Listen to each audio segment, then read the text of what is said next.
I just watched the 1998 movie The Celebration, starring Ulrich Thompson. I found out about this movie after I watched Banshee and was looking at his other stuff. And this movie had a good rating and is actually a part of the Dogma 95 movement, which was it's basically a collective of film directors from that founded in Copenhagen in spring 1995. Dogma 95 has expressed has the express goal of countering certain tendencies in the cinema today. It is a rescue action. Basically, Dogma 95 prioritizes shooting everything on location, using natural lighting, being kind of anti, technology in film, or scraping it down to the basics of what makes cinema what it is and what good storytelling is, which is, just like everything being real and I don't want to say simple, but presented in that kind of way where it's very very bare bones storytelling in a lot of ways,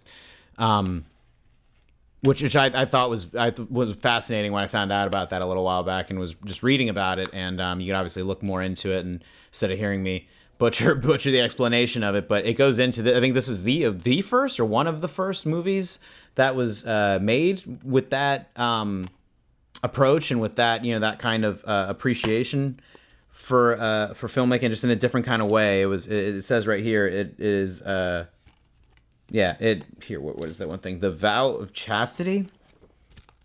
This is so cool. This is what comes with the Criterion Collection edition of this movie. Vow of Chastity. Shooting must be done on location. The sound must never be produced apart from the images or vice versa. The camera must be handheld. The film must be in color. Special lighting is not acceptable. Optical work and filters are forbidden. The film must not contain superficial action.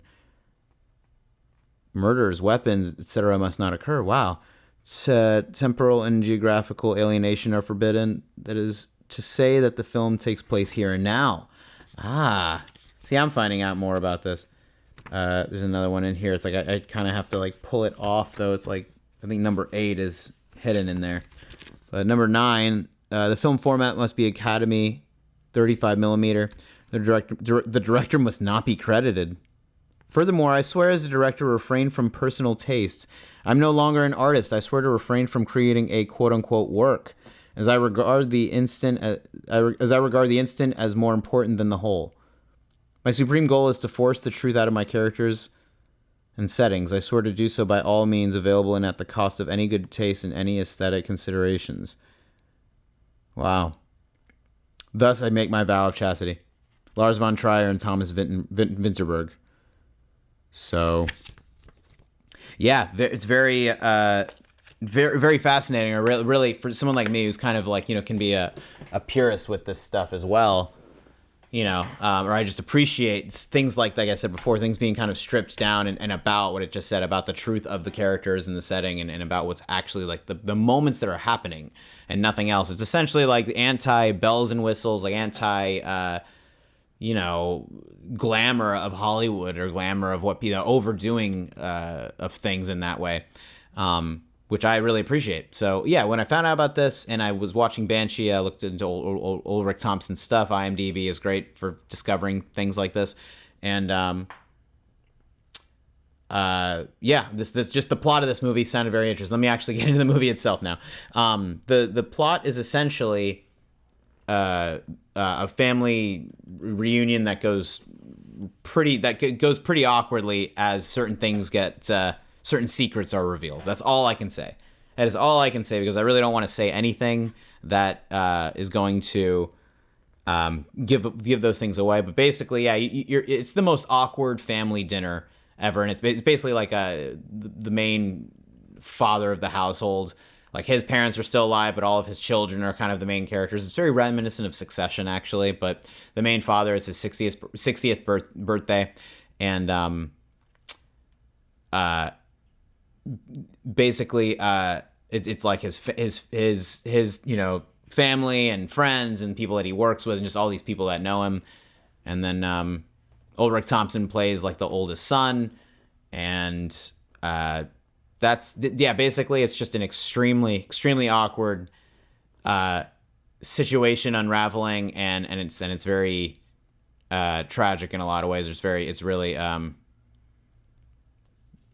just a lot of awful things are basically revealed, and it's really it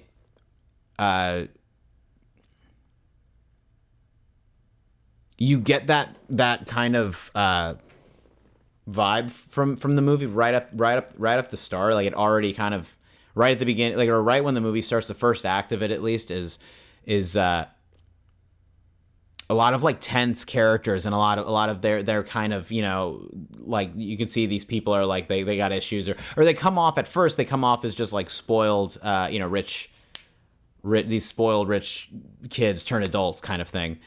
And then slowly, as things start to really, you start to just find out more and more about what has happened in the past. It's really it's just really tragic, and a classic kind of like drama scenario. But without getting too much more into the plot, because you should just watch it. I really don't want to like say anything that's going to give too much away. But everything else, I love that this movie, I guess it was shot in 35 millimeter. It must have been with a very like low budget camera, because it literally looks like it was shot on like a tape camera, like a homemade. It feels very homemade, which actually is perfect, because it adds to it's a family reunion. It adds to the how, as if the cameraman is just somebody that was invited to the party and is recording all of it. It feels like that's what the crew is just filming everything go down. But that aesthetic of it, it's like literally in 4:3. It's a square and very like older quality film, and it really, just because of that what I just said, because it adds to that kind of homemade video with a family reunion kind of thing. It really it was such a unique look for it. The use of natural lighting with an older camera, like there, with an older film camera like that, is where it's pretty hard. It's hard to see what's happening in some of the scenes when it just becomes night, and there's certain things happening outside, and it's kind of hard to see what's going on. Which again it all kind of adds to what the movie is, which is just people talking, but what they're talking about, what is happening, is very, it's awkward. It's very awkward tension. It's like the most awkward, or uncomfortable kind of series of events that I've seen in a movie in a while, as far as how real it all feels. So the fact, that's shot on an older 35 millimeter camera, and that natural lighting, it's definitely got, you kind of have to not even see past that, but what we're so used to everything so perfectly lit nowadays, you kind of have to accept that with it, and appreciate it for that stuff in a way. The acting is fantastic. All of the actors are so good. Even the side people, even the actors that aren't like even the more minor characters, or the smaller roles. It all feels very just authentic, and it feels like it's actually happening. So the acting is amazing. It's just a really well written script as well. And I think it's funny that it said that doesn't credit the director, because the credits just went right into the actors and the characters' names. It felt like it could be a play. I'm wondering if there is like a theatrical version of this, because this movie could totally be a play. So the cinematography has a specific look. The acting is fantastic. The writing is good. The funniest thing about this is the biggest reason why I got it is because it's part of the Criterion Collection. I love the Criterion Collection, and if I ever made a movie, I'd be more honored to be added to that than any award ever. Like, I think, being a part of that is the Criterion Collection is what makes cinema very special to me, or what I love, that there's that there are people out there that want to prioritize and hold on to these movies that are really cinema. It's cinema. Like, this movie, The Celebration, is to me what cinema is supposed to be. Cinema doesn't need a big budget to be good. It doesn't need a bunch of shit going on. This movie had just a solid premise and fantastic acting to make it believable, and was just very matter of fact. Everything that happens in the movie feels like it's really happening, and it feels very literal in that way. Besides a few of the moments, maybe, when characters are like dreaming or whatever, but fantastic. I really enjoyed this, and this is what I love about like IMDb or just looking into character or certain actors, filmographies and everything, like seeing people's past work and what they've done. Is I only found out about this because of Ulrich Thompson being my favorite character, Kai Proctor, in Banshee. I love Lucas Hood. I love all the characters in Banshee, but Kai Proctor stood out to me so much that I watched this movie because I knew he was in it, and some other familiar faces of some foreign actors that I'm also a big fan of. I feel like I recognize some of the other ones at least. Fantastic movie.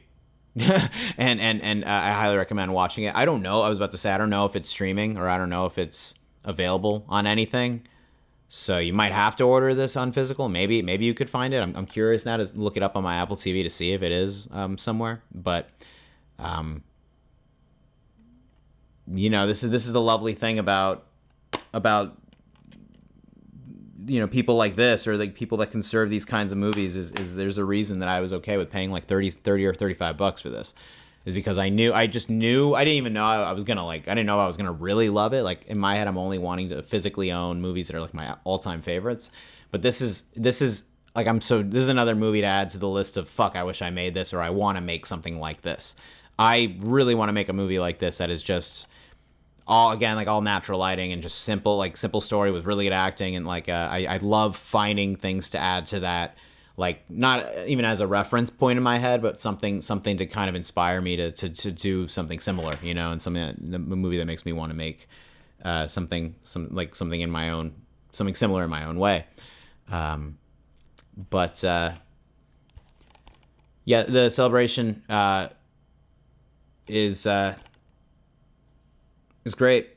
I've said enough about it, I guess. Go check it out if you're into that. If you're into foreign films, this is again why watching foreign films is very important, or why if you're really into movies, just watch all sorts of. I love watching all sorts of shit just because it's not. I've never heard anyone bring this movie up. I have never heard of this movie outside of me finding it and purchasing it myself. It's never been brought up. It's not, it's, you don't get a lot of people talking about Danish films or whatever the hell. Or just for any sort of foreign films. A lot of people don't watch enough foreign films, and I think they're really missing out.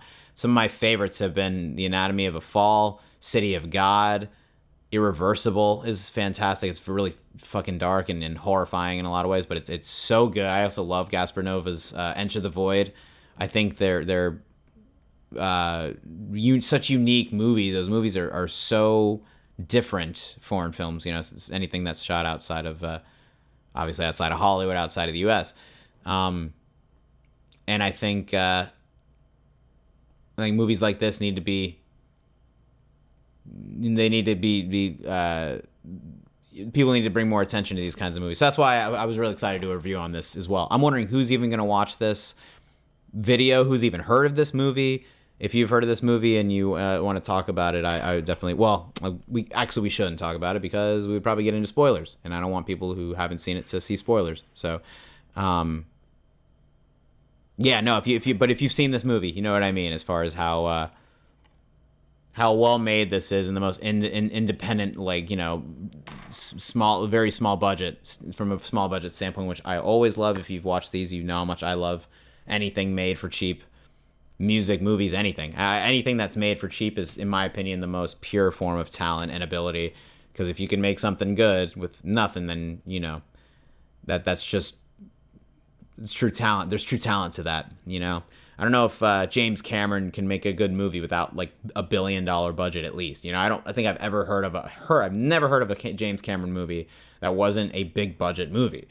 or or any of those guys like Spielberg and Robert Zemeckis. Spielberg has made all sorts of stuff. He's so much more versatile in that way, and so the better directors are a lot more versatile. But yeah, if you get what I mean. If you don't need a crazy amount, and Darren Aronofsky proved himself with Pi.